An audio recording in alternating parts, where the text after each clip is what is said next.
How to remove Microsoft account from Windows. Hey everyone, welcome back. In this video, I will show you how can you remove your Microsoft account from your Windows PC or laptop. So let's get started.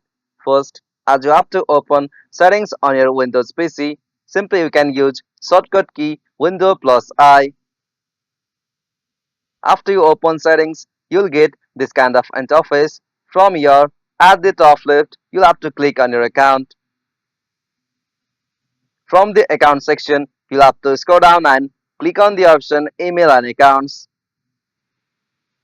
From the section email and account, you'll have to choose the Microsoft account whom you want to remove or log out. Simply click on that.